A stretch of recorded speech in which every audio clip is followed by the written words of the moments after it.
Bonjour les runners, bonjour les sportifs, bonjour au petit monde de la course à pied, c'est Seb et c'est avec un grand plaisir que je vous retrouve pour un nouvel épisode du podcast À côté de mes pompes, numéro 271 aujourd'hui, podcast dans lequel, vous le savez, semaine après semaine, nous apprenons ensemble au contact d'invités, qu'ils soient amateurs ou experts, mais également tout ce qui tourne autour de notre sport. Et aujourd'hui, je reçois quelqu'un qui est experte dans l'analyse de foulée, dans la biomécanique, avec une petite question que je vous pose en préambule. Savez-vous quelle est votre posture lorsque vous êtes en pleine action, en train de courir ? Difficile de répondre car il est impossible de se regarder et de pratiquer en même temps. Pour cela, j'ai fait appel à Perrine Chapeau, cofondatrice d'une application innovante dédiée à l'analyse de la course à pied qui s'appelle Ochi.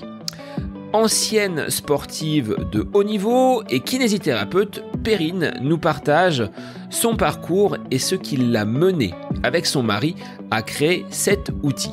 Avec Ochi, ils rendent accessible l'analyse de votre foulée et de votre biomécanique directement depuis un smartphone. Dans cet épisode, Perrine nous raconte comment chaque foulée est unique et peut évoluer au fil du temps, comme elle l'a vécu avec ses 2 grossesses.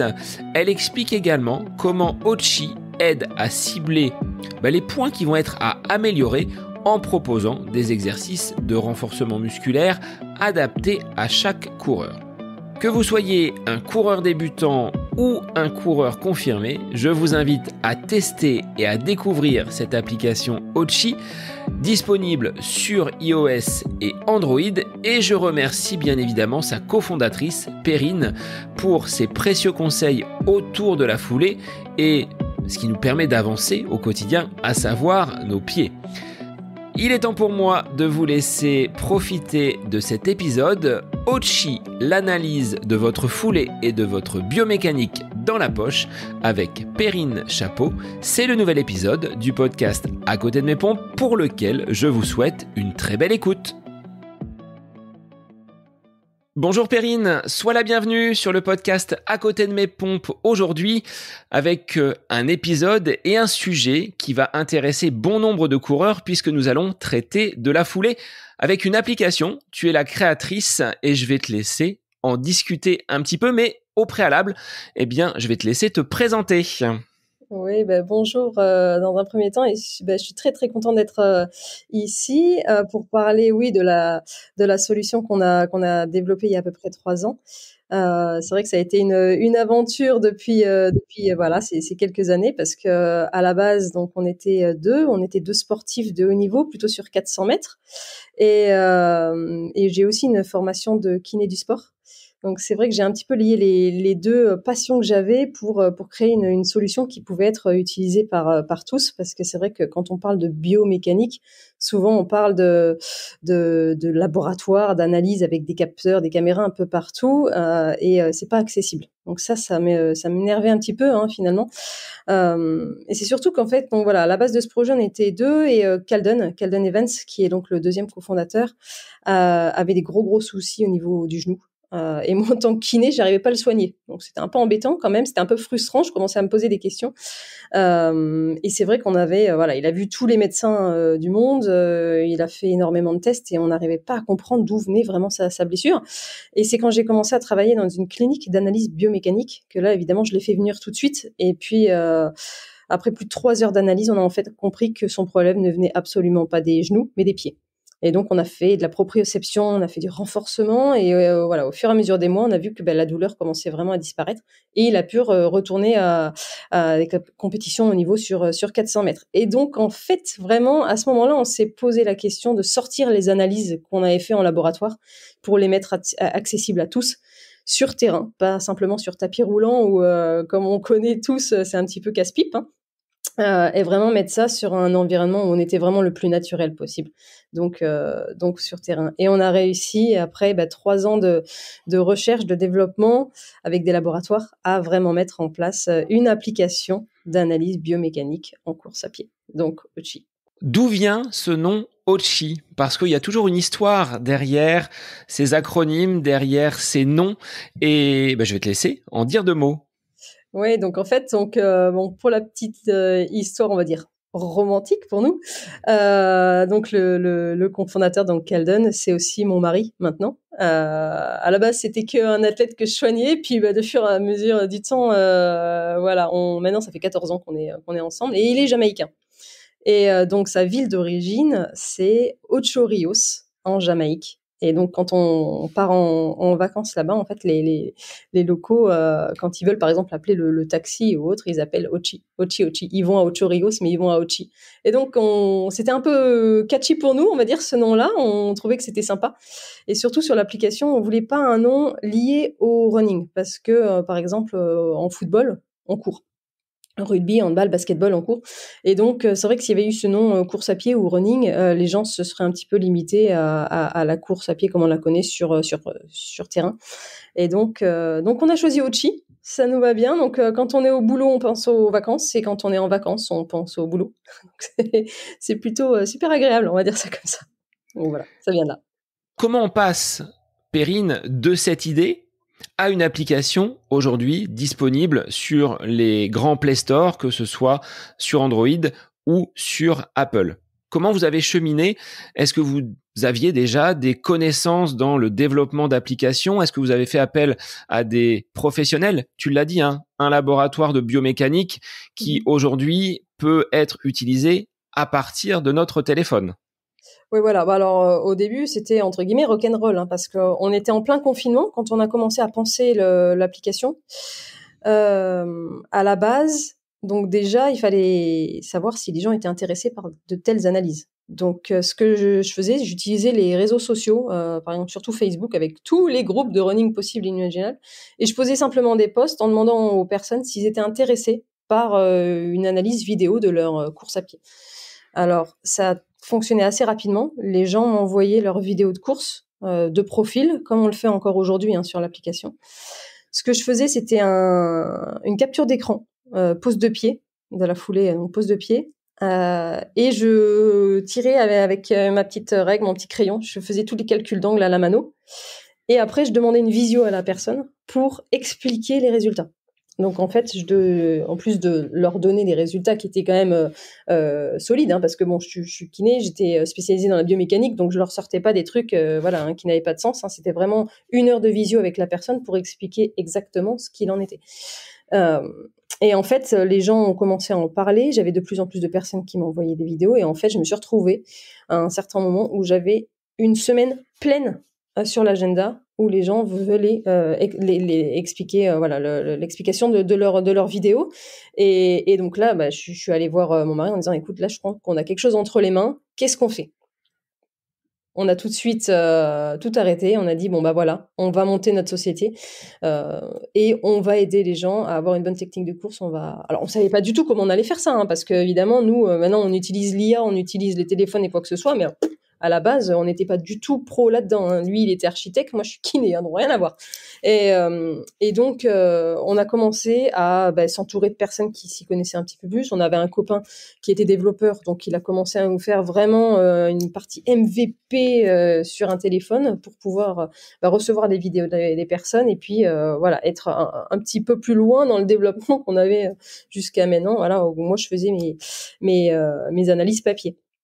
Et puis confinement se termine, on commence à se renseigner sur l'intégration d'un incubateur et puis d'un accélérateur pour pouvoir commencer à développer vraiment une application. Donc ça a duré quand même 3 ans avant qu'on puisse vraiment dire bon voilà, on lance sur les stores. Mais ce qu'on voulait nous aussi, c'était quelque chose de vraiment très très fiable. Donc c'est pour ça qu'on s'est entouré d'une équipe complète, hein, de développeurs, parce qu'aujourd'hui on est 10 dans la société, mais aussi donc de 2 laboratoires. Il y en a un 3e à l'étranger aujourd'hui, mais qui est plutôt sur la détection sur tapis roulant. Mais les 2 autres laboratoires donc sont ici sur Rennes. Donc il y a l'INRIA qui est spécialisé dans la biomécanique. Donc ce qu'on a fait, c'est d'aller sur terrain. On a demandé à des gens de venir sur terrain, des runners, tout type de runners confondus. Il y a pas que les pros, parce que les pros, eux, ont accès à pas mal de matos, de matériel en laboratoire. Donc là, c'est vraiment le lambda qui était intéressé par venir sur terrain. Et donc, on a mis des capteurs un peu partout. On les a fait courir à différentes vitesses. Donc nous, on a tout enregistré, évidemment. Et puis, grâce à ça, on a réussi avec le laboratoire à monter un dataset de plus de 100 000 vidéos. Et ces 100 000 vidéos-là sont passées dans un autre laboratoire, vraiment spécialisé dans l'IA. Et donc, on a pu recréer toutes ces images-là dans des conditions différentes. Donc, ça peut être de nuit, ça peut être une luminosité différente, ça peut être une personne qui a, je sais pas moi, des lunettes, casquette, pull très ample.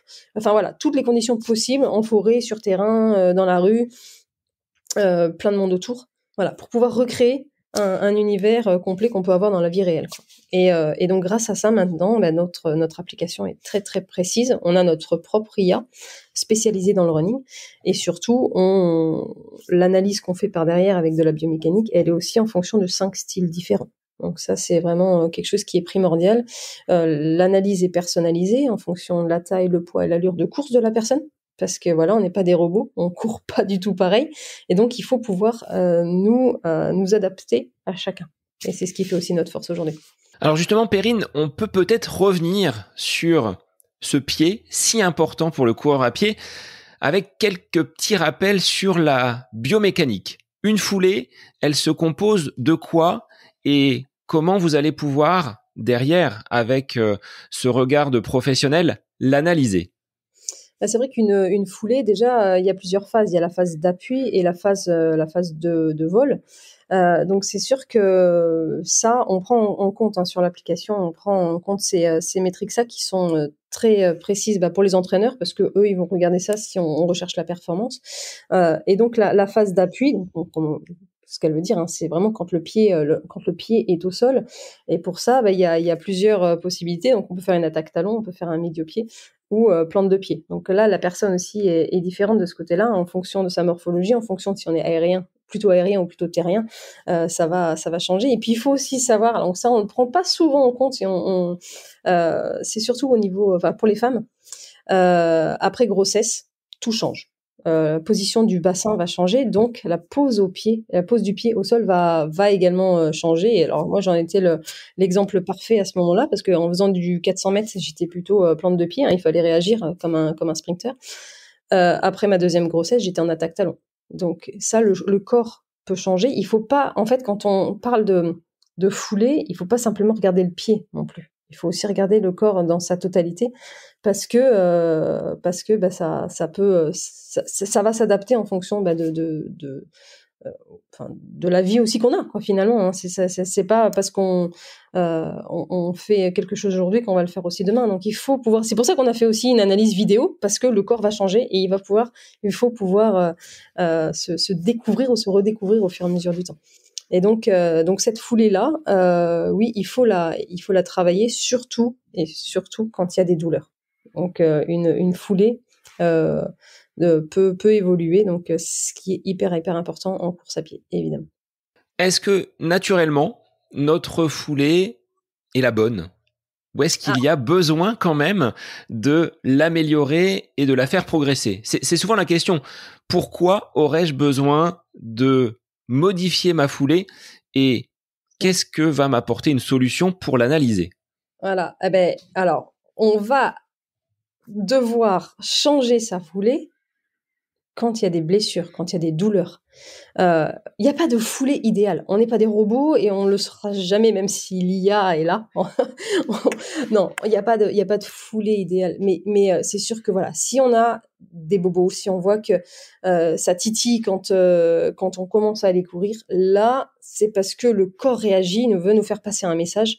Et c'est là qu'il faut analyser son corps, entre guillemets, analyser pour voir s'il y a besoin de changer des petites choses. Et c'est pour ça on n'y pense pas forcément, et surtout, par exemple, quand on travaille avec un coach, le coach est souvent sur le côté du terrain en disant travaille tes bras, monte plus ton genou, quoi que ce soit, mais tant qu'on se voit pas, c'est difficile d'analyser, en fait, son propre mouvement. Et c'est simplement par la vidéo qu'on va pouvoir avoir une autocorrection, surtout immédiate, en disant ah ouais, je ressemble à ça. Donc je pensais faire un mouvement, finalement, j'y suis pas du tout. Et donc, c'est là que grâce à la vidéo, grâce à l'analyse, on va pouvoir aller rechercher les points faibles de la personne et comprendre pourquoi il peut y avoir un mauvais geste, pourquoi on se blesse ou pourquoi on a des douleurs, et après comment les travailler. Et c'est là que ça devient aussi intéressant, c'est comment je travaille mon point faible pour après repartir sur terrain, mais plus fort. Et donc j'aurai une meilleure foulée, j'aurai une meilleure cadence, j'aurai une meilleure position corporelle, et donc je vais encore plus me faire plaisir quand je vais courir. Et ce que l'on peut dire également, c'est que l'analyse de la foulée avec Ochi, ce n'est pas que pour les coureurs qui sont des élites. C'est à destination du grand public, de la majorité des pelotons, parce que même quand on est coureur amateur, on a peut-être envie d'améliorer sa foulée et de voir un petit peu comment on peut progresser. Je pense qu'on n'a pas simplement envie d'améliorer sa foulée, on veut surtout améliorer son temps quand on met un dossard. Ça, c'est, voilà, quand on... Alors, évidemment, enfin, je veux dire, on peut aimer la course à pied, simplement se faire plaisir le dimanche. Mais ça, c'est hyper important, en fait, de se sentir bien, même rien que là, et on n'a pas besoin de mettre un dossard, hein. Rien que là, je sais que le matin, le dimanche matin, je mets mes baskets, je vais courir, mais je vais me sentir bien. Donc, pour moi, j'aurais gagné quelque chose. Donc ça, c'est vraiment sur le mental, sur le bien-être. Il y a des personnes qui n'ont pas besoin de plus. Après, il y a d'autres personnes qui recherchent plus la performance, et donc on va rechercher à avoir une meilleure technique de course inconsciemment, mais une meilleure technique, une meilleure posture pour aller plus vite.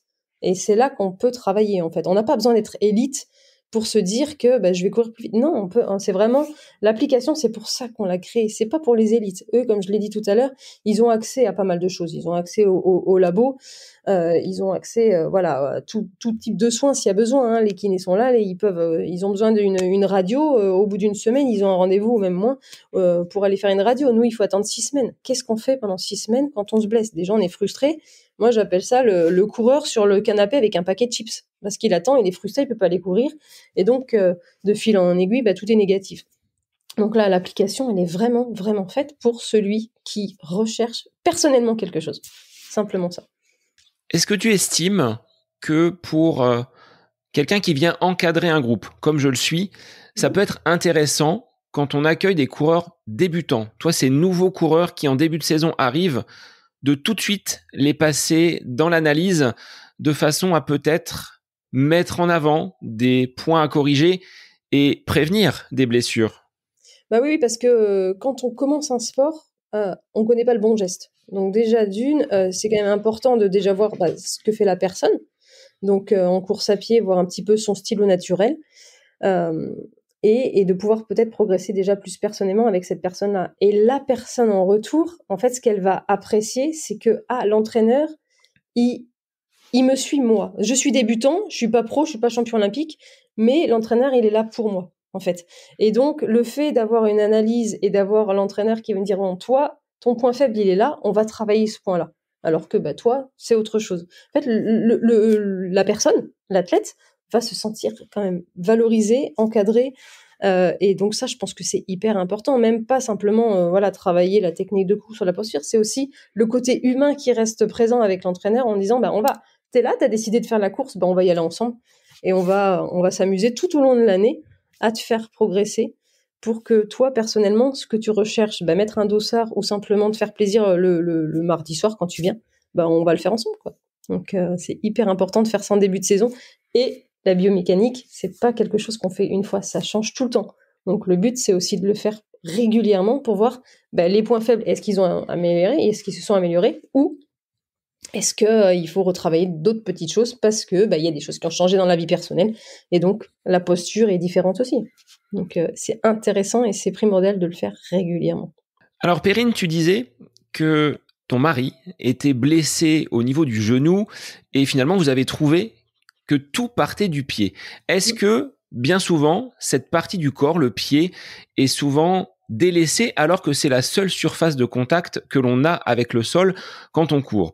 C'est vrai qu'on prend pas forcément soin d'hydrater ses pieds, d'avoir des petits actes qui vont leur faire du bien. Est-ce que finalement, tout ne part pas de là, de ce pied posé qui va ensuite générer, tu l'as dit, des blessures potentiellement aux genoux, aux chevilles, aux hanches, au dos? Est-ce que c'est ce que tu constates là avec peut-être ta casquette de kiné? Ouais, ouais, bah, il y a un peu de tout. Alors c'est vrai qu'on prend pas soin de ses pieds, non, ça c'est pas la partie, la plus, on va dire, sexy du corps non plus, hein, je veux dire, mais ce qu'il y a en fait, c'est que les gens, ils sont encore dans l'optique, par exemple, quand ils se mettent à la course à pied, d'aller dans tel ou tel magasin et de choisir la belle chaussure, mais pas la chaussure adaptée à son pied. Et c'est là qu'en fait on peut se blesser, parce qu'une chaussure qui n'est pas adaptée, automatiquement, il y a un certain moment, le corps il va revenir au galop en disant, là non non, moi ça me plaît pas. La chaussure que tu m'as mis là, elle est pas du tout adaptée à la morphologie. Par exemple, enfin, je veux dire, une personne qui choisit, on prend les extrêmes, hein, mais une chaussure minimaliste quand on fait une attaque talon. La chaussure minimaliste, elle peut être très belle, hein, mais quand on fait une attaque talon, là, il y a un souci à un certain moment. Le pied, alors il faut pas choisir une chaussure avec un talon énorme non plus, mais il faut pouvoir s'adapter et répondre aux besoins du corps avant toute chose. Et c'est sûr que là, bon, on est encore loin du compte avec bon, pas mal de personnes, parce que bon, c'est pas ce qu'on recherche en premier lieu en fait.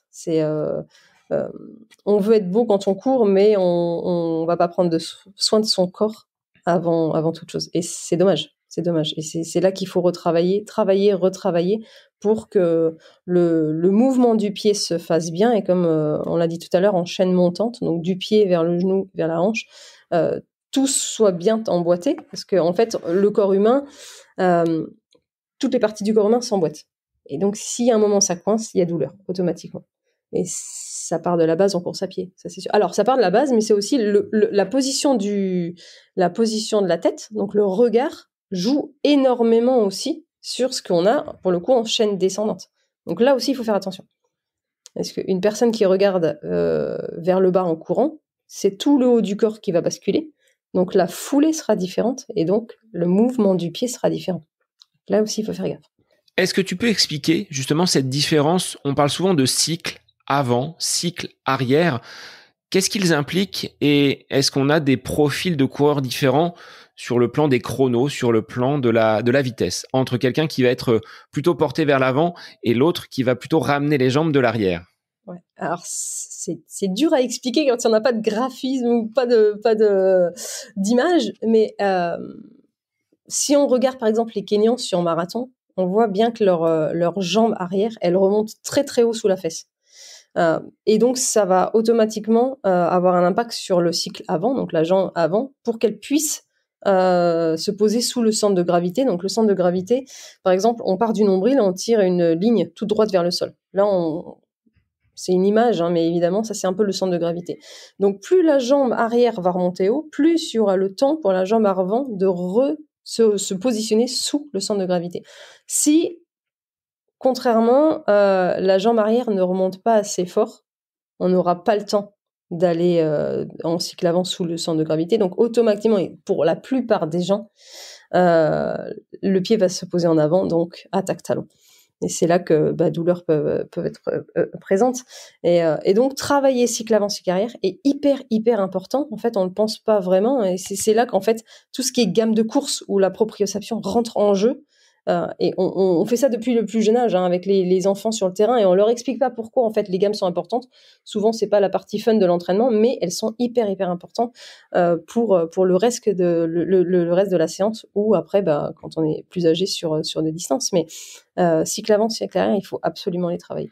Sachant que quand on arrive en club avec un passif sportif, peut-être dans une autre discipline, on ne connaît pas ces gammes, on ne sait pas pourquoi on nous les fait faire. Et c'est parfois un petit peu laborieux. Et on se dit, à quoi bon le faire puisque j'en ai pas fait depuis que je suis enfant. Est-ce que Ouais. toi, tu considères qu'il faut quand même aller vers ces gammes de façon à optimiser et progresser sur sa foulée? Ah oui, ça c'est primordial. Et là, c'est ce qu'on est en train de vraiment mettre en place sur l'application. C'est toute une gamme pas possible de gamme pour vraiment faire comprendre aux gens que c'est primordial en course à pied. C'est pas que pour les sprinteurs. On voit souvent les sprinteurs faire des gammes, mais en fait non, c'est vraiment pour tout. En fait, déjà d'une, ça permet au corps d'être prêt pour la séance. Parce que quand le corps est pas suffisamment chaud entre guillemets, blessure peuvent apparaître rapidement même. Donc ça permet au corps d'être prêt, mais c'est aussi en fait toute une gymnastique pour permettre au corps en course à pied d'être dans des bonnes conditions. Et donc, c'est hyper important de passer un quart d'heure, 20 minutes avant chaque séance, avant chaque sortie sportive, pour permettre avoir donc déjà comprendre un bon cycle, jambes avant, jambes arrière, parce que quand on fait les gammes, on travaille tout ça. Donc le corps est vraiment prêt à la course à pied et en même temps pouvoir progresser après au fur et à mesure parce que en fait la course à pied la base c'est tout ça. Alors sur la mise en place de votre analyse à partir de mon smartphone, je vais pouvoir capter une vidéo, me faire filmer et derrière, qu'est-ce qui va se passer? Est-ce qu'il y a des conditions déjà particulières pour la mise en vidéo de cette prise, de ce passage devant l'objectif? Quels conseils tu peux donner pour que cette capture vidéo soit optimale? Alors, dans un premier temps, il faut être le plus naturel possible. Parce que souvent, quand on voit que quelqu'un va nous filmer sur le bord de la piste, on essaye d'être beau, mais finalement, on aggrave sa posture de course. Donc, déjà, quand on veut prendre une analyse Ochi, ce qu'il faut faire, c'est courir pendant 5-10 minutes, vraiment être chaud, être le plus naturel possible, et en fait, oublier qu'il y a déjà quelqu'un sur le terrain à côté pour prendre une vidéo. Une fois qu'on est prêt, entre guillemets, à se faire filmer ou à prendre quelqu'un en vidéo, donc le téléphone doit être en mode portrait, donc à l'horizontale, et il faut être assez loin parce qu'une analyse, c'est vraiment de la tête aux pieds. On va pas simplement prendre les pieds de la personne en vidéo, mais vraiment de la tête aux pieds. On part encore du principe qu'en course à pied, on court pas simplement avec ses pieds, mais on peut aussi courir avec la position de son regard. Une personne qui va regarder le sol, c'est automatiquement le haut du corps qui bascule vers l'avant, donc il peut y avoir des douleurs, mais c'est aussi tout le cycle de jambes qui peut changer, donc vraiment tête aux pieds. Une fois qu'on prend une vidéo, alors la vidéo, elle est vraiment, c'est entre 2 à 3 secondes, il faut pas plus. La personne qui prend la vidéo n'a pas besoin de bouger le téléphone de droite à gauche, il faut vraiment être le plus statique possible. Parce qu'on va aussi prendre en compte l'oscillation verticale. Donc, plus le téléphone va bouger, plus l'oscillation verticale peut être faussée. Donc, il faut vraiment être le plus statique possible. Et donc, une fois que la personne est passée devant la vidéo, en 1 minute de temps, on va avoir les résultats de la tête aux pieds. Donc, position de la tête, des bras, du dos, cycle avant, cycle arrière, pose de pied. Toutes les métriques, donc le temps de contact au sol, temps de vol, donc l'oscillation verticale, la cadence, je crois que j'en oublie encore, mais voilà, il y en a un panel. On va pouvoir découvrir vraiment par position ses points forts, ses points faibles. Donc on a un système de scoring qui va se mettre en place pour un petit peu comprendre où on se situe. Et le plus important, c'est qu'on va donner, en fonction des points faibles qu'on aura trouvés, vraiment un plan de renforcement musculaire adapté à cette personne-là. Donc, et encore une fois, l'analyse est personnalisée, donc il faudra bien rentrer sur l'application sa taille, son poids. Alors, au niveau de la vitesse, donc où on connaît sa vitesse, on la rentre avant de prendre sa vidéo, ou alors nous, on la détecte directement, automatiquement. Donc, comme ça, on prend vraiment ces 3 critères-là en compte pour permettre d'avoir une analyse la plus précise possible. La vitesse, elle va peut-être impacter notre pose de pied et la façon dont on va courir. Si je suis en mode footing, je ne vais peut-être pas avoir la même allure, entre guillemets, que quand je réalise du fractionné en 30-30 ou si je fais un travail de côte. Comment là, Ochi va pouvoir m'accompagner et m'aider? Alors ça, c'est tout un algorithme qui est derrière. Donc c'est pour ça qu'on prend vraiment l'allure, la vitesse de la personne en compte. Et comment on dit ça, le rapport par derrière, il est fait en fonction de ça. Donc c'est vraiment la vitesse qui va pouvoir déterminer les résultats de l'analyse. Donc on sait très bien qu'une personne qui court alors je dis n'importe quoi, en 6 minutes au kilomètre, l'analyse biomécanique ne sera pas du tout pareille qu'une personne qui va courir en 3. Et donc c'est pour ça qu'il faut s'adapter à l'analyse biomécanique de chacun. Donc il faut absolument rentrer ces données-là. Et évidemment, le rapport explicatif et les exercices seront faits en fonction de ça. Voilà. Alors par rapport à cette biomécanique, comme tu l'indiques, on va également pouvoir retrouver différents profils. Vous avez à partir de ces nombreuses analyses de ces athlètes que vous avez pris en vidéo, dégager plusieurs profils. Est-ce que tu peux les détailler avec leurs particularités ? Donc, alors, il y a 5 styles de course différents. Donc, nous, on a mis, entre guillemets, des animaux pour que ça soit un peu plus parlant pour chaque personne. Mais on a hop, sit, jump. Qu'est-ce qu'on a donc? On a hop, sit, jump.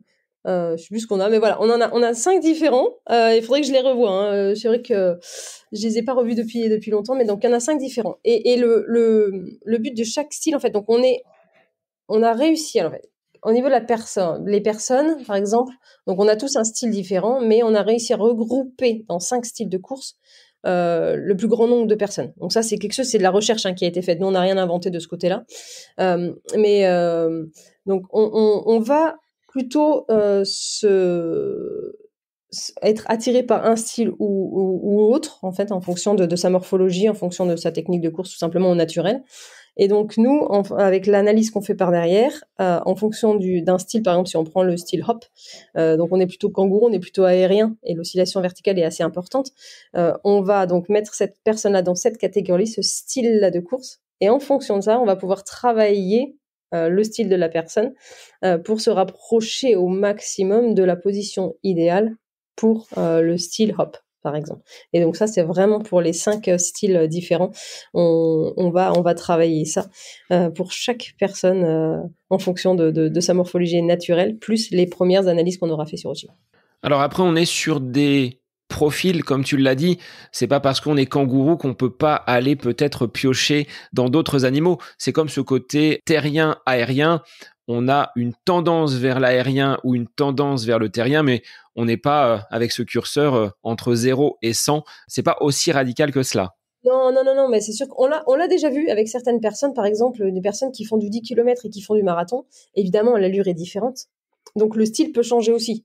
Donc, il y a des fois, il y a des gens qui vont se retrouver gazelle pour l'un et puis alors gazelle pour l'un et puis kangourou pour l'autre. Donc ça peut changer évidemment. C'est pas parce qu'on est dans une catégorie que on peut pas aller dans l'autre. Ça dépend vraiment de son style de course aussi le jour J.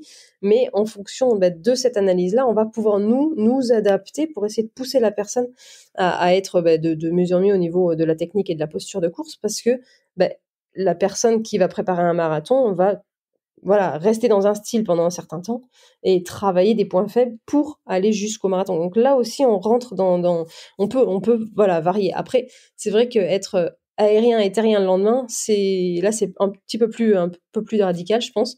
Mais voilà, comme je l'ai dit tout à l'heure aussi, pour des femmes qui viennent d'accoucher, le style peut complètement changer et donc là, ça peut être le cas. Alors face à toutes ces métriques, comment on peut ressortir quelque chose qui va être pertinent pour le coureur que l'on a observé, que l'on va suivre? Parce qu'on est quand même parfois un petit peu face à des tableaux de bord. Je le vois avec ma montre Garmin qui me ressort alors l'oscillation verticale, le rapport droite-gauche, les différents paramètres au niveau du contact au sol. Là, avec votre solution Ochi, qu'est-ce que l'on va pouvoir ressortir assez facilement pour donner du conseil? Parce que le but, il est là aussi, d'analyser, d'observer et derrière de conseiller. Qu'est-ce qu'on prend en compte comme élément important selon toi? C'est vrai que si on parle de Garmin, il donne des métriques et des métriques qui n'en finissent plus. Et finalement, on ne sait pas les lire et c'est hyper compliqué. Donc, on va essayer de capter ce qu'on connaît le plus. Donc, l'oscillation verticale, temps de contact au sol, la cadence. Voilà, c'est souvent les 3 qui ressortent facilement. Mais après, quoi faire quand on n'est pas pro dans ce domaine-là? C'est vrai que c'est compliqué et puis finalement on les regarde parce qu'elles sont là et puis c'est assez amusant, mais on n'arrive pas à travailler avec des métriques. Alors que nous, on essaye d'être plutôt dans l'éducation côté Ochi, c'est-à-dire que oui, il y a les métriques, mais il y a aussi des explications par derrière qui vont dire aux personnes ces métriques aujourd'hui, c'est surtout pour les coachs en fait les métriques. Pour le runner individuel lui. Le runner individuel, il va plutôt aller regarder le rapport par position corporelle, alors que le coach, il est plus dans les métriques. Donc là, pour le coach, on essaie d'expliquer un peu plus avec un rapport plus scientifique. voilà, ce qu'il en est et ce que ça peut apporter à l'athlète pour essayer d'augmenter les performances. Donc ça, on est à chaque fois sur 2 tableaux, à dire est-ce que, pour le cours individuel, on le bombarde de métriques, mais finalement, est-ce qu'il va comprendre, est-ce que ça va lui servir ou pas plus? Alors que le coach, il a plutôt cet œil-là de la performance, donc c'est plutôt intéressant pour l'entraîneur d'avoir des résultats comme ça. Et c'est pour ça qu'on pousse aussi l'éducation de ces métriques-là pour aider l'entraîneur à répondre à un besoin plus de performance. Mais c'est vrai que c'est compliqué à chaque fois d'avoir un message compréhensible pour chacun avec des objectifs différents. L'application, cependant, pour l'avoir consultée à ses débuts et aujourd'hui, s'avère très ludique. C'est-à-dire qu'on a des couleurs. Quand c'est rouge, c'est qu'il y a quand même quelque chose à modifier. Quand on est dans le vert, c'est qu'on est dans la bonne jauge. Et par rapport aux angles, alors je pense que c'est par rapport à votre panel et à l'ensemble des coureurs que vous avez déjà pu analyser, c'est que cette donnée sur le port de tête, sur la position des bras est satisfaisante. Vert, c'est bon. Rouge, bon, là, il y a peut-être quelque chose à aller chercher.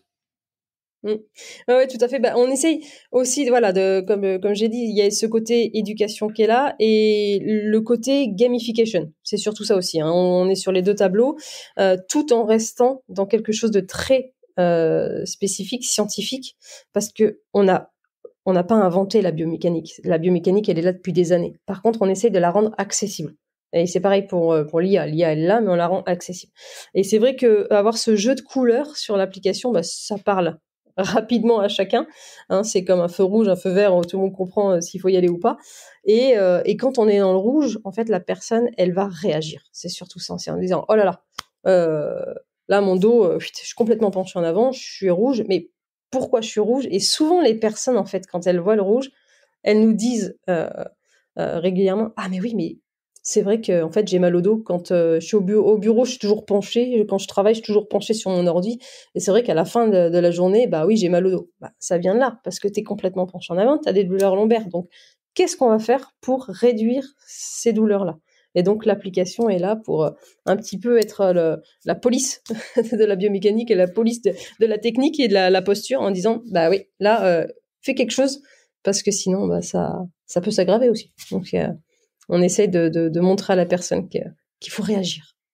En sachant, et là je me mets dans la peau du professeur d'histoire-géographie que je suis, je dirais que je donnerais un objectif par séance. Si on voit 3-4 feux rouges sur l'analyse Ochi, bon, on va peut-être d'abord corriger les bras s'il y a un besoin, le port de tête dans plusieurs séances derrière, mais un objectif par séance, je pense que c'est grandement suffisant.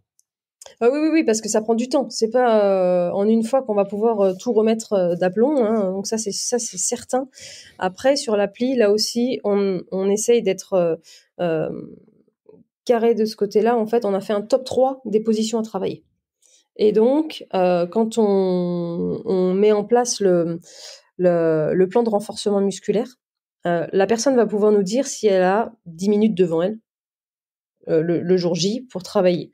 Et donc là, on sait très bien qu'on va aller chercher la position numéro 1 à travailler. Donc si par exemple c'est le dos, donc là, pendant 10 minutes, la personne va faire des exercices de renforcement musculaire de la ceinture abdominale pour essayer de réduire ce risque-là de blessure, travailler sa posture du haut du corps. Et donc, en fonction, nous, on s'arrive à s'adapter. Mais c'est sûr qu'on va pas pouvoir travailler tout d'un coup. Donc, il faut y aller étape par étape et ça prend du temps. Il faut aussi le comprendre, ça, c'est qu'en biomécanique, on peut pas faire ça en une semaine. C'est pas possible. Ça va prendre 2 mois, 3 mois, 4 mois en fonction de ce que la personne peut aussi travailler, hein. Nous, on n'est pas magicien. On donne les clés à la personne, mais après, c'est aussi à elle d'être maître de ce qu'elle veut mettre en place et donc de travailler. Donc, ça peut prendre plus ou moins de temps, ça c'est sûr. La difficulté, Perrine, étant de mettre des coureurs à faire du renforcement musculaire. Et ça, c'est pas une mince affaire, mais là, au moins, avec la vidéo, avec l'appui de l'appli, on peut leur donner justement des raisons parce qu'on a l'analyse qui va ressortir des points à travailler et c'est peut-être un petit peu plus facile de les conduire vers des séances où on va renforcer le dos, où on va travailler les cuisses, la proprio avec la pose de pied. Sans cela, moi je les vois pas, hein. Le mercredi, des coureurs qui sont déjà dans un axe de performance, ils viennent pas faire du renforcement musculaire avec moi. Là, ça peut être un outil pour leur dire, finalement, il y a peut-être un petit besoin sur cet aspect-là. C'est vrai que faire du renforcement musculaire, c'est pas la partie fun de l'entraînement. C'est pas ce qu'on recherche quand on vient en club, hein. C'est courir avec les copains. Mais c'est vrai que quand l'entraîneur nous dit: «Allez, maintenant, on fait 10 minutes de gainage», hein, il y a plus grand monde. On essaie d'esquiver en disant: «Il faut que je prenne mon bus».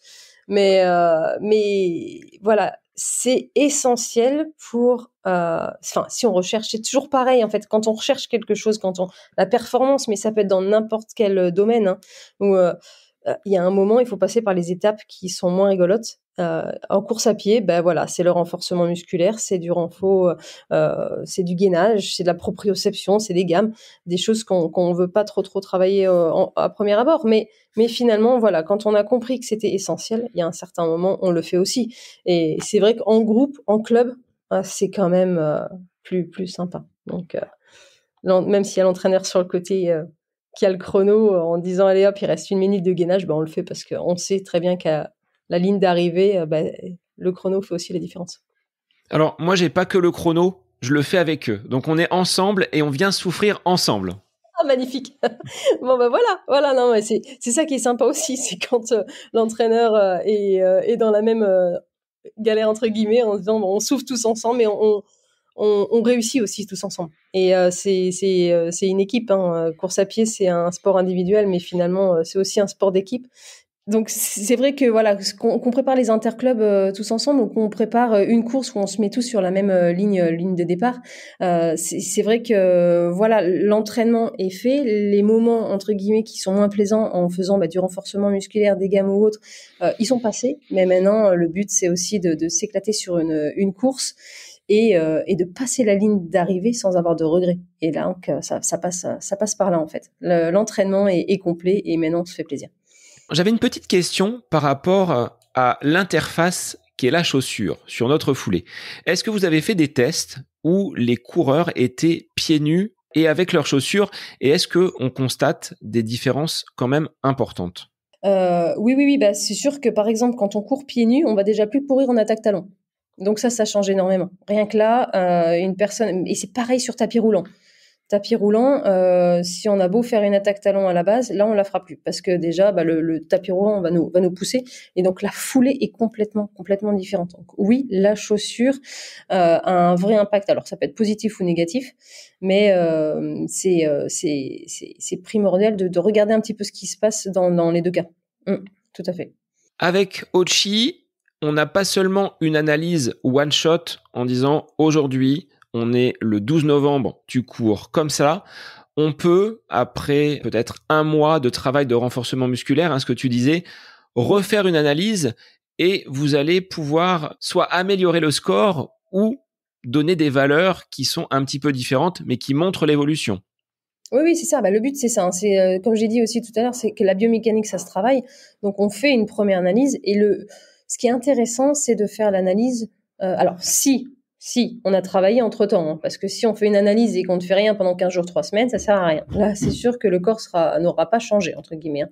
Mais si on a travaillé, si on a fait du renforcement musculaire, si on a fait des gammes ou autre, là, c'est intéressant de se refaire une analyse pour voir l'évolution. Voir si il y a eu du mieux sur telle ou telle position. Si on a, par exemple, si une personne qui regarde vraiment vers le sol en courant, si il y a eu une amélioration, et si maintenant on peut passer aussi à d'autres positions corporelles à travailler. Si le dos était la numéro 2 à travailler, là on peut, avec le coach ou tout seul, se focaliser sur cette partie-là corporelle à travailler pour toujours travailler le cycle de jambes et la posture de course en général. Donc l'analyse biomécanique, et c'est ce qu'on conseille sur l'application. Il y a des petits messages et des petits pop-up qui arrivent sur l'appli en disant que ça serait intéressant de refaire une analyse pour voir s'il y a eu de l'amélioration ou pas. Et au niveau de l'accueil, parce que vous êtes parti d'une idée, vous avez construit l'application.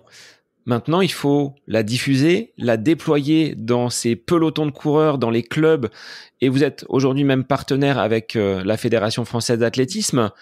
comment vous avez réussi à convaincre ces dirigeants de la nécessité, de l'utilité de ce laboratoire biomécanique embarqué parce qu'il est disponible à partir de notre téléphone?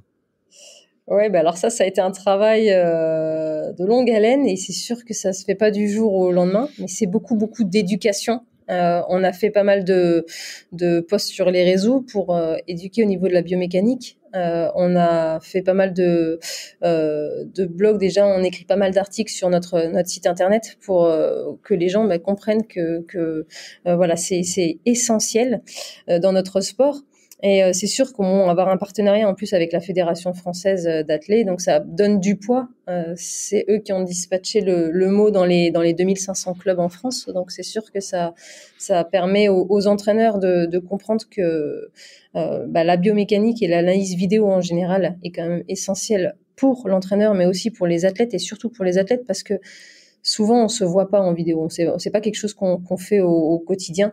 Et en fait, il y a une autocorrection qui se fait automatiquement quand on se voit en disant « Ah oui, je pensais courir comme ça, mais finalement, j'y suis pas du tout. » L'entraîneur a raison de dire que les bras, ils sont trop bas. Mais moi, je pensais faire un geste, mais finalement, je ne le fais pas. Là, on réalise des choses. Et donc, c'est simplement de l'éducation, en fait. Et malheureusement, par exemple, aux États-Unis, pour ne citer que, ils sont plus en avance sur la biomécanique et sur les analyses vidéo en club ou même dans les universités. Moi, j'ai fait mes études de kiné là-bas pendant 6 ans. C'était déjà là-bas en 2012.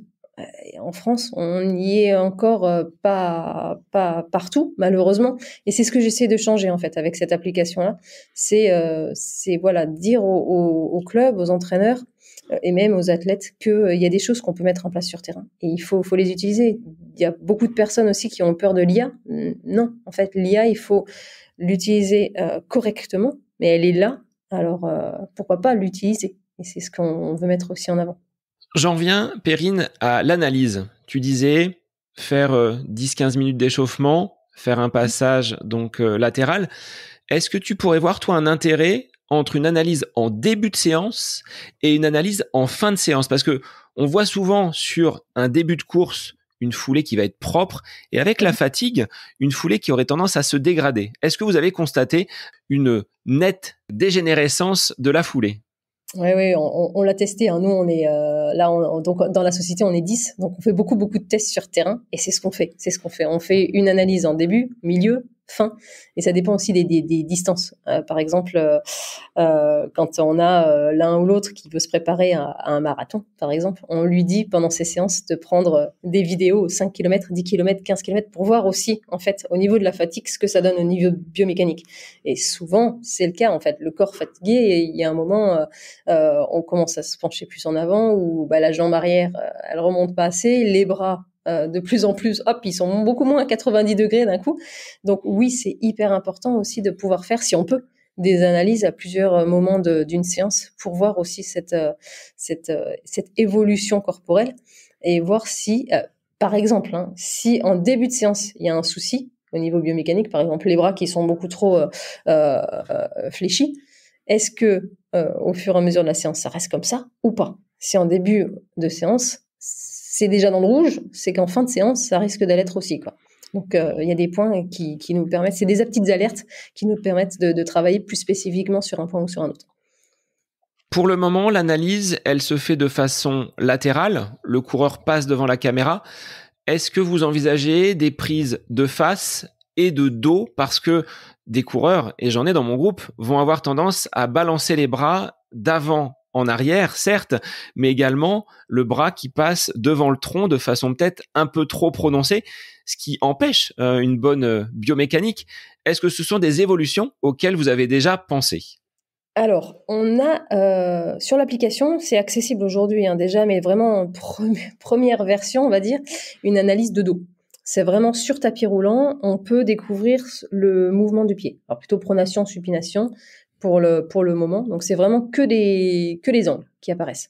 Mais là, en interne, et ça va sortir au mois de décembre, donc vraiment dans les prochaines semaines, et vraiment une analyse complète vue de dos, précise, avec voilà, et même jusqu'aux hanches. Donc c'est plus simplement le mouvement des pieds, mais vraiment position des genoux, position des hanches, pour comprendre ce qui se passe sur cette vue-là.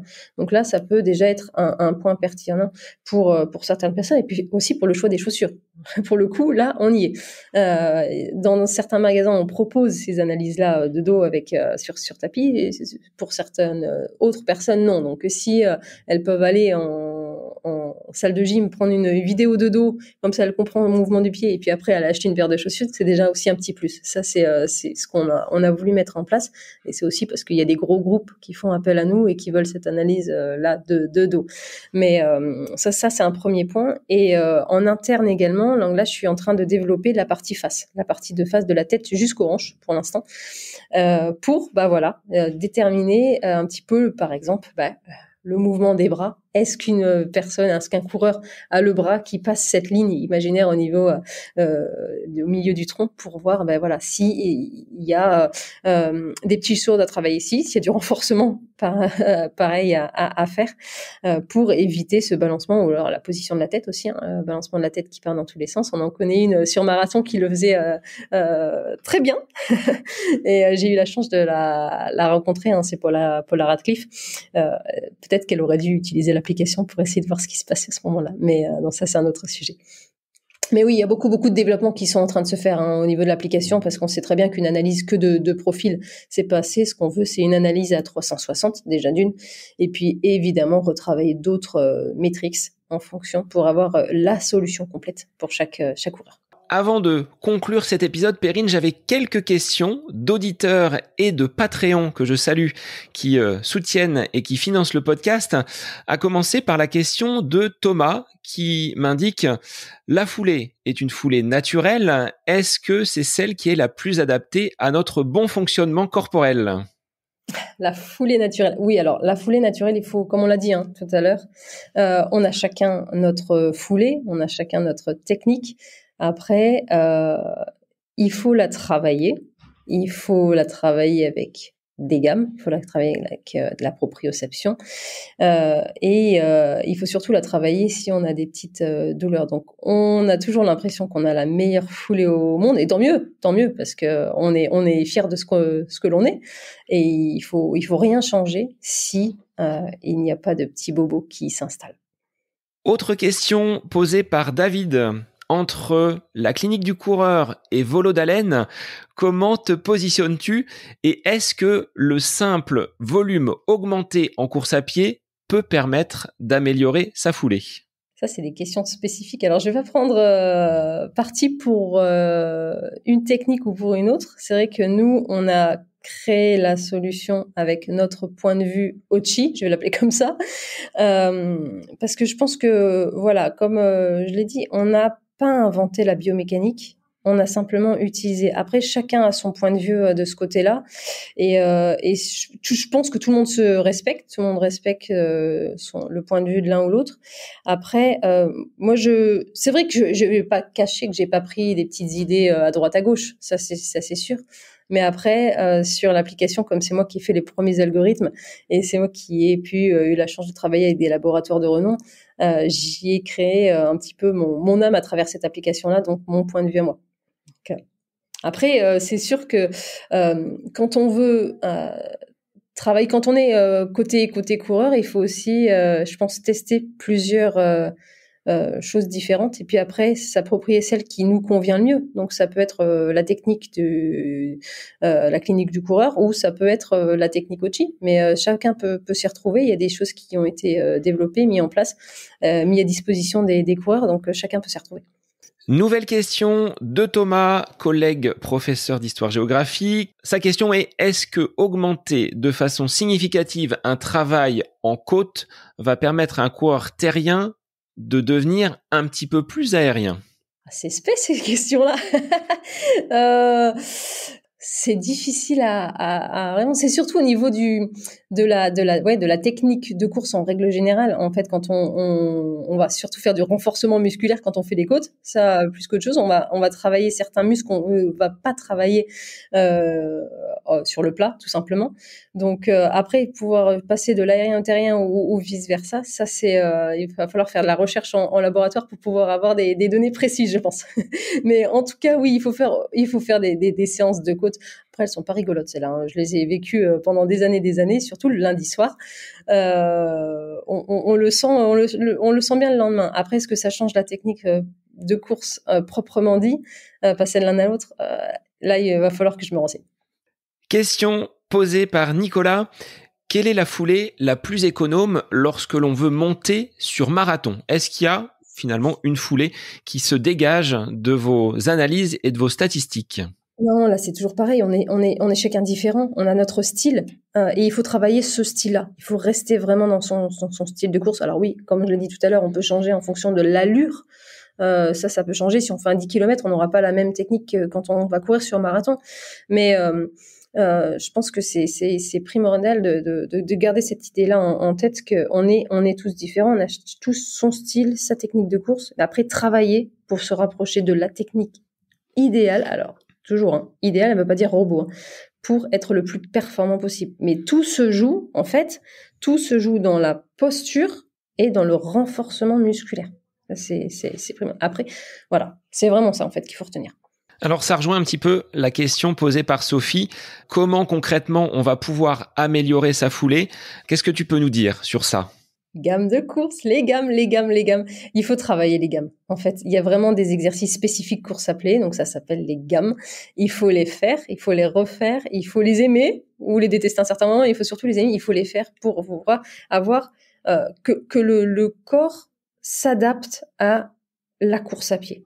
Un footballeur n'aura pas la même technique qu'un coureur. Donc c'est vraiment ces exercices-là de gamme. Alors moi je parle en tant que biomécanicienne. Après, Seb, toi tu peux parler en tant qu'entraîneur aussi. Hein, et, est-ce que voilà, mais travailler les gammes, c'est la base en fait. C'est la base de la course à pied pour avoir la bonne attitude quand on va courir.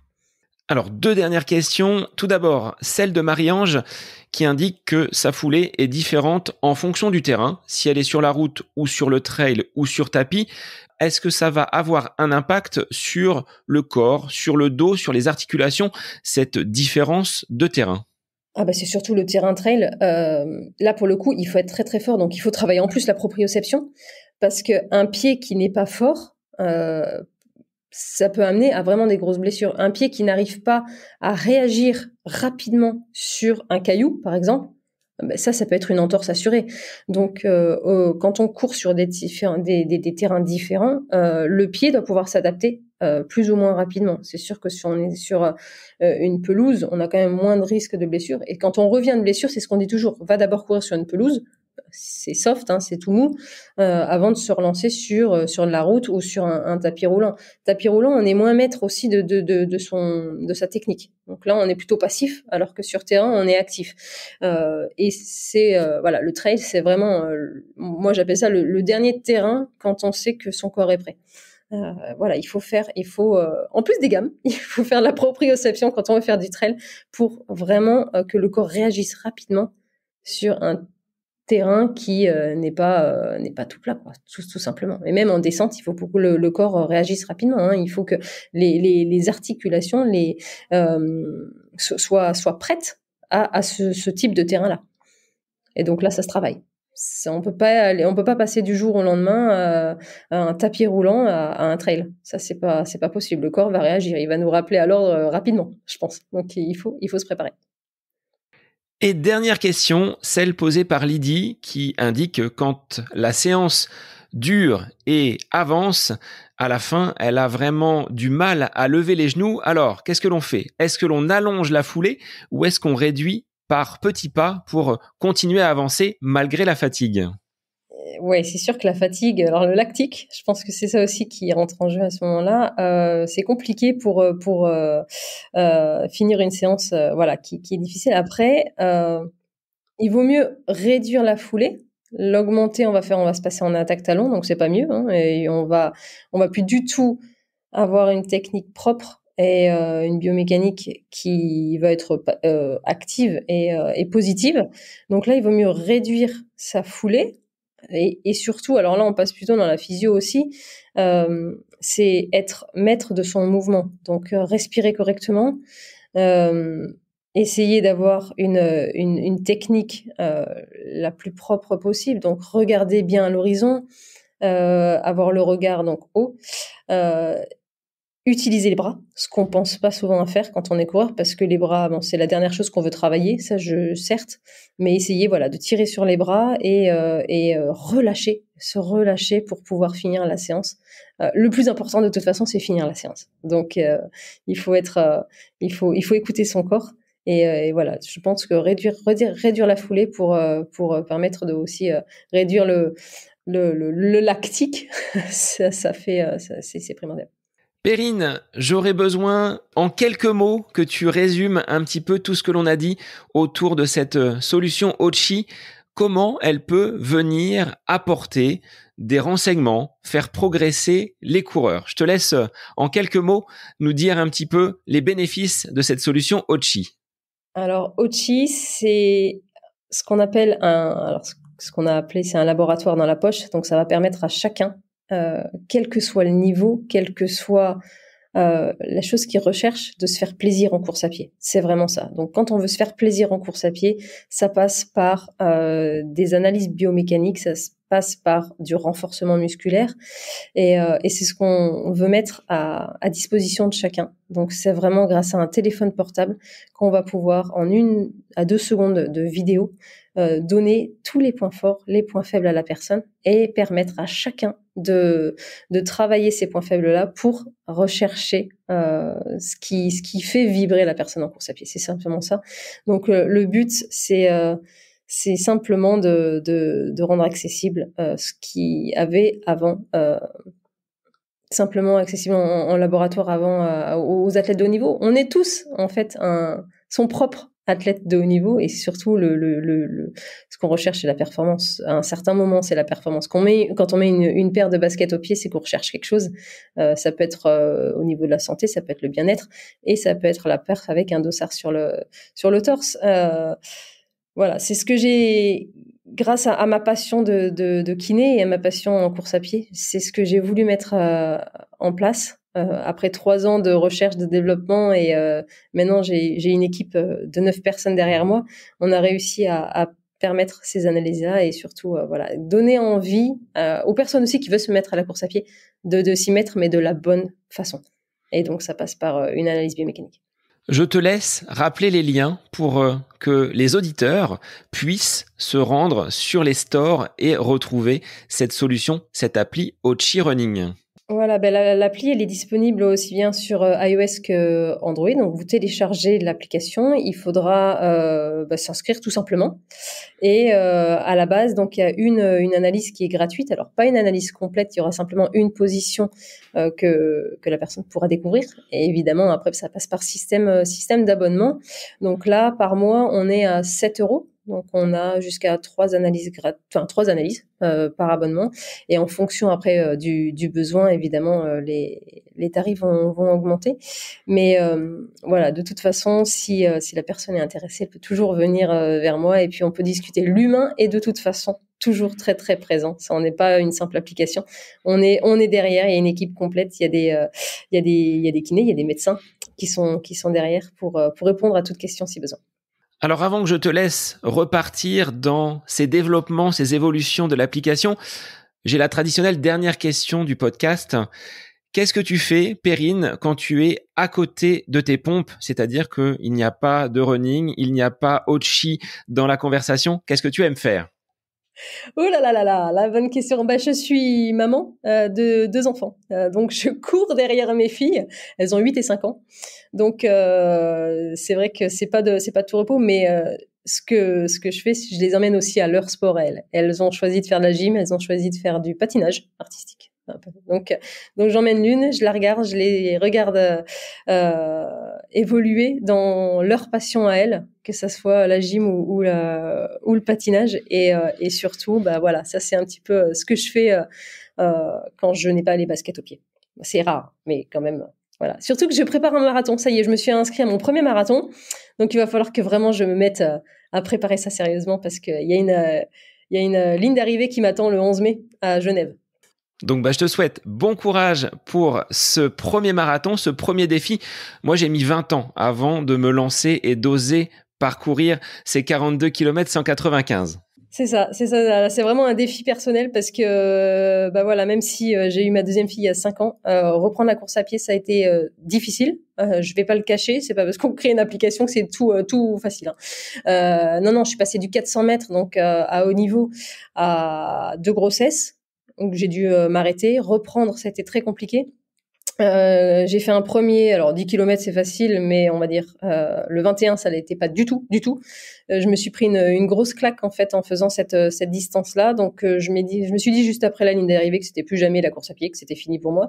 Et puis finalement non, la passion est toujours là. Donc là c'est de nouveau un défi de repasser cette ligne des 21 pour préparer le 42. Donc là j'ai 6 mois pour y aller et là c'est sûr que je passerai la ligne même si voilà je suis lactique, qu'il faut réduire la foulée ou qu'il faut travailler plus pour y arriver, la ligne elle sera passée, ça c'est sûr. Eh bien, bonne préparation, Perrine, et merci d'avoir pris du temps parce que c'est un agenda d'entrepreneur. On peut le mettre en 2 mots, entrepreneur, qui t'attend chaque jour. Donc, merci d'avoir trouvé un petit créneau pour que l'on puisse échanger sur cette solution Oatchi. Et on peut inviter les auditeurs à tester, comme on l'a dit tout à l'heure. Tout à fait, voilà, que chacun teste s'il a envie. Surtout, nous, ce qui nous intéresse aussi, donc comme on l'a dit, on est en plein développement, on n'a pas fini, c'est aussi le retour utilisateur, que ça soit positif et surtout négatif. Pour nous, ça nous permet de grandir aussi. Donc, si la personne est intéressée, si les personnes sont intéressées pour nous donner évidemment leur avis, ils sont les bienvenus. Eh bien, merci Perrine. Et pour les auditeurs, eh bien, je vous retrouve dès la semaine prochaine pour un nouvel épisode du podcast À côté de mes pompes. Bonne semaine à vous. J'espère que cet épisode avec invité vous aura plu. Je vous remercie infiniment de votre écoute. Pour faire remonter le podcast dans les classements, je vous invite à laisser une petite évaluation sur Apple Podcast, 5 étoiles, un petit commentaire. Ça me fera énormément plaisir et vous permettrez au podcast d'être remonté, diffusé, déployé sur ces différentes plateformes de façon plus importante encore qu'il n'est actuellement. Et puis je vous invite à me retrouver sur les différents réseaux, Facebook, Instagram. Laissez votre petit message, votre commentaire, ça me fait plaisir d'échanger avec vous. Si vous avez des questions, si vous voulez échanger sur quelconque sujet en lien avec la course à pied, mais pas que, parce que le sport c'est une philosophie de vie et c'est une passion qui nous anime de façon commune, donc n'hésitez pas à venir échanger avec moi. Sur ce, je vous souhaite une bonne fin de semaine, un bon week-end et je vous dis à la semaine prochaine pour un nouvel épisode du podcast À côté de mes pompes.